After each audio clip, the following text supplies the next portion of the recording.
Hi, I'm Helen Tucker. Welcome to Your Career and You, the podcast. I have over 25 years experience of business and career development, working with individuals to take control of their career and their business, and organizations to get the best from their employees, which is you. So my podcast is all about your career and you.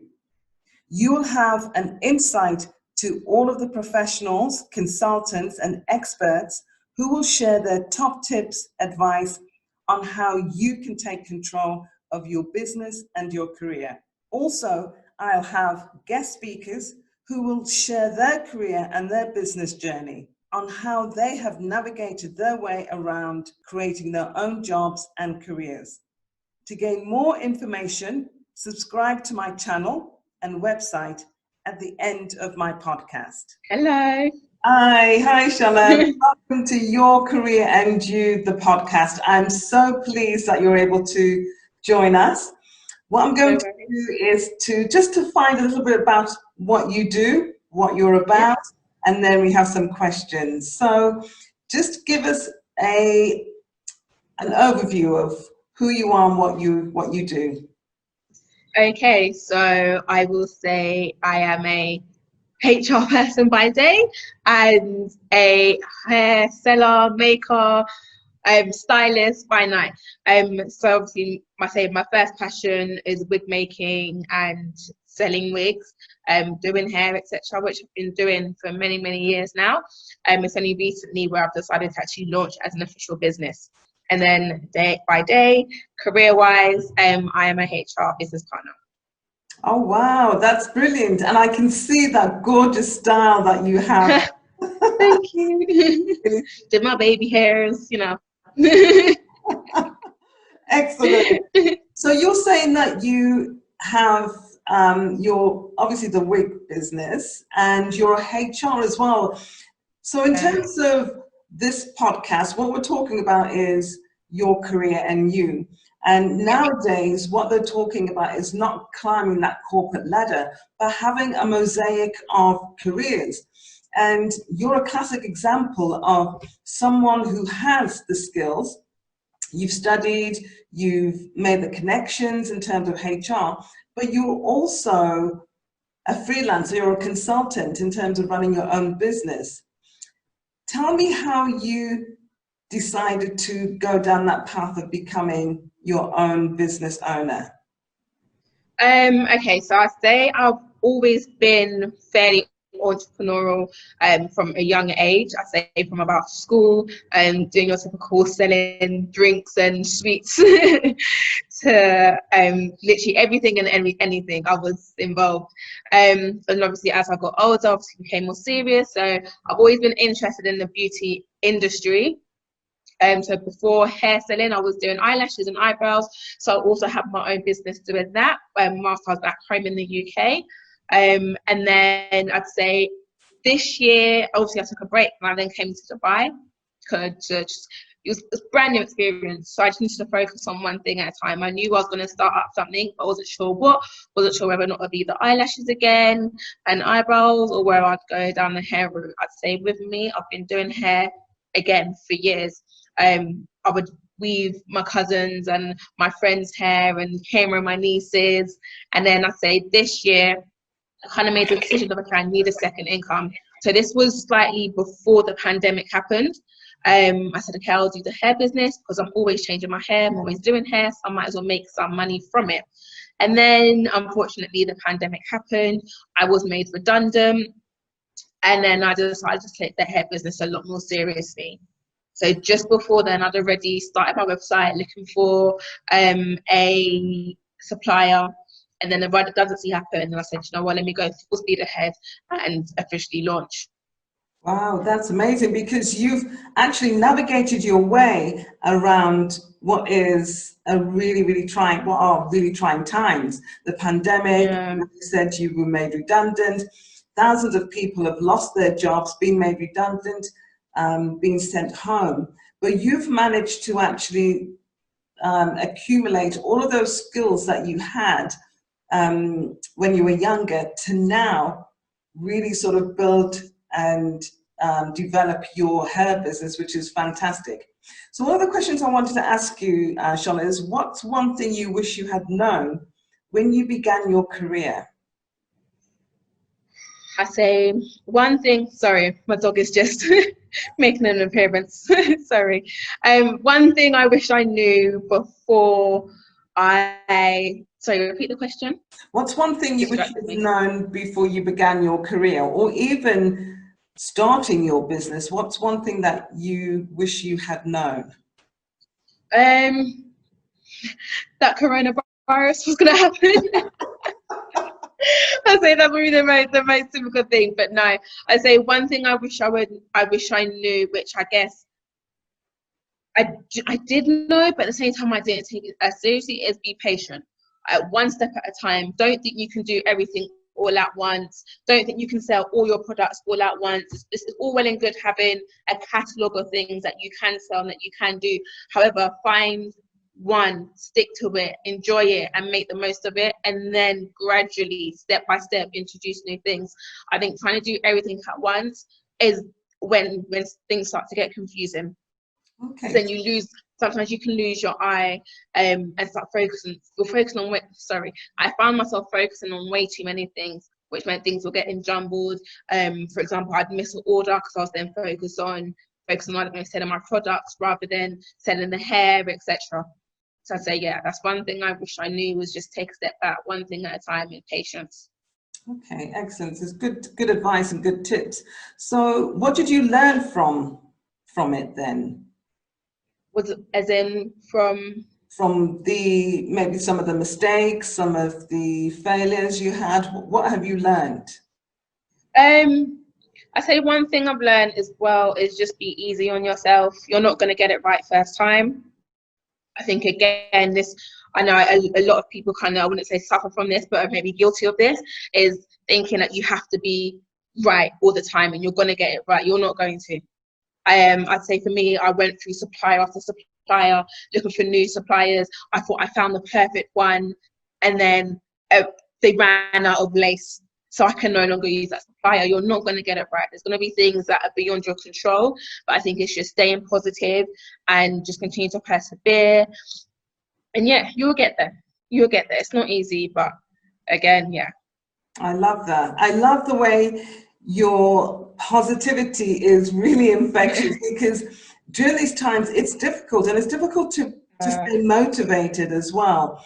And you've done that. You've actually decided to make this change. And sometimes they say people going through extreme challenges, they do make the best out of a bad situation. And I think that's what you're doing now, which is brilliant. What advice would you give someone wanting to pursue a career, maybe in HR, or even looking to start their own business? Research.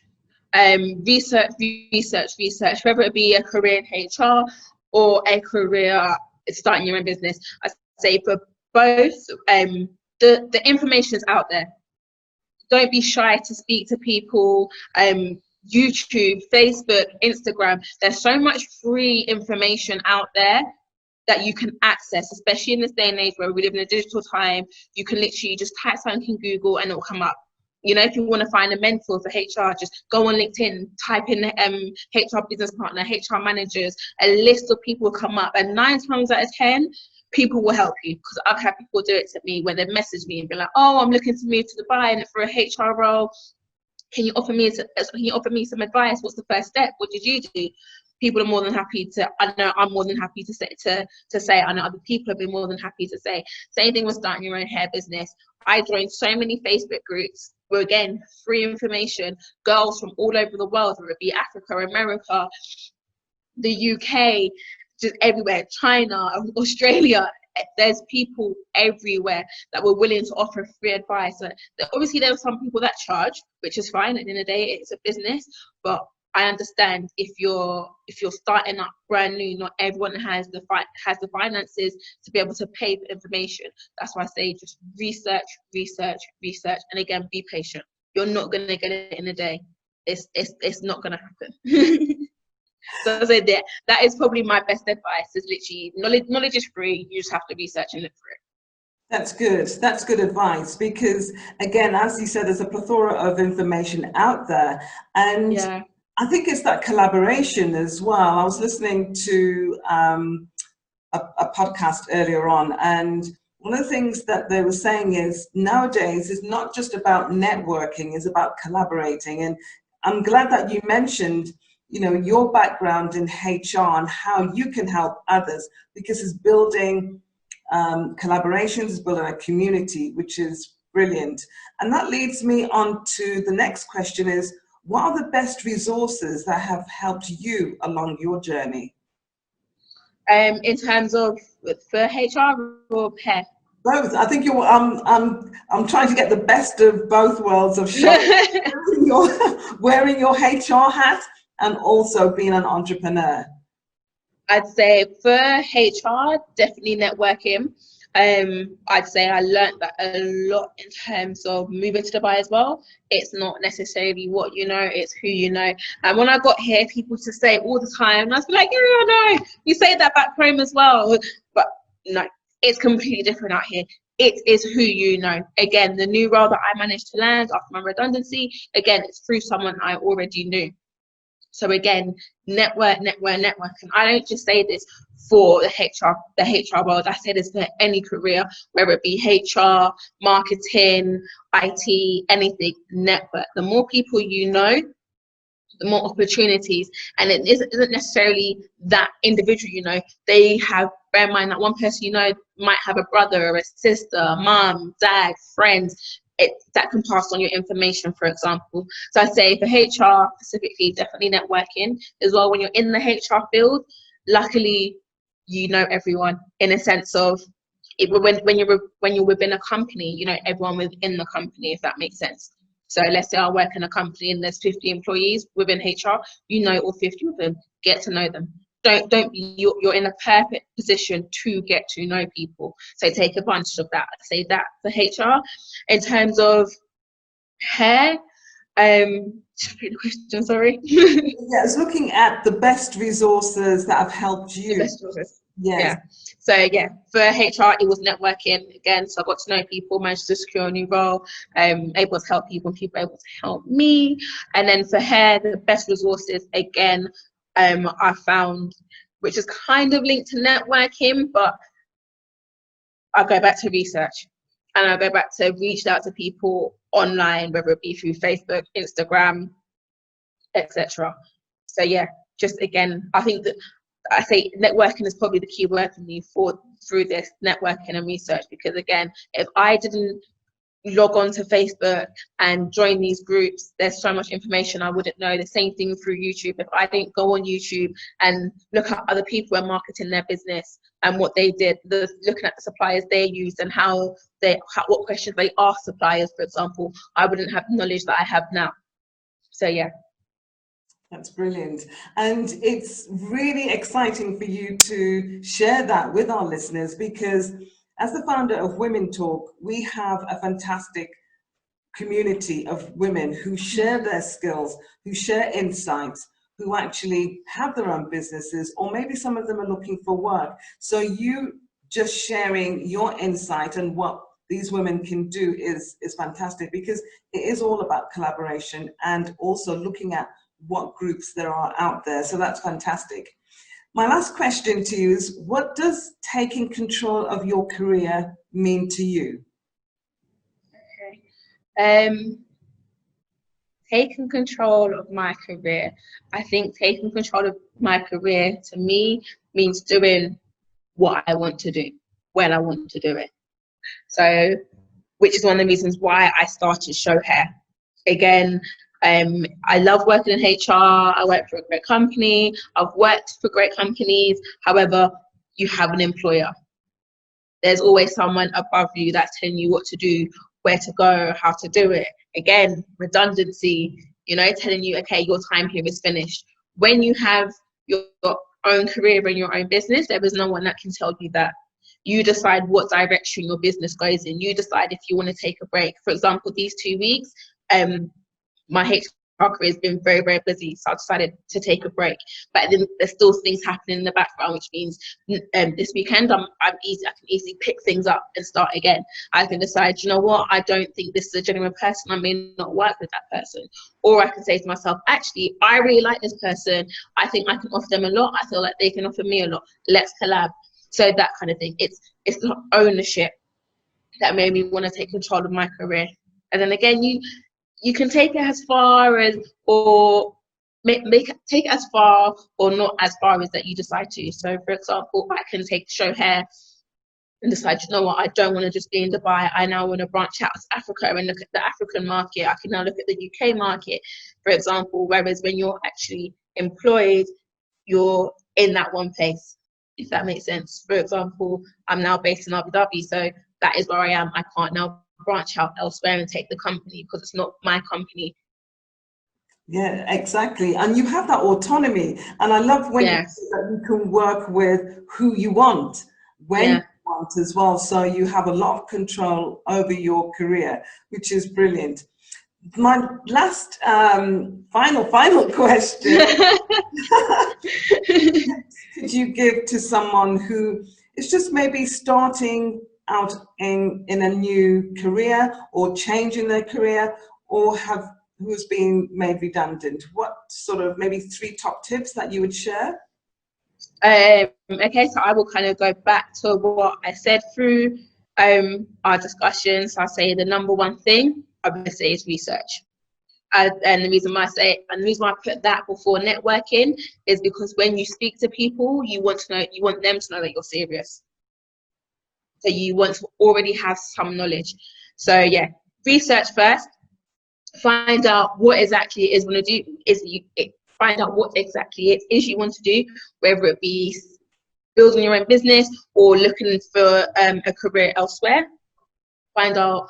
So research first. Everything you need to know about it. Any questions that you want to ask someone, ask Google first.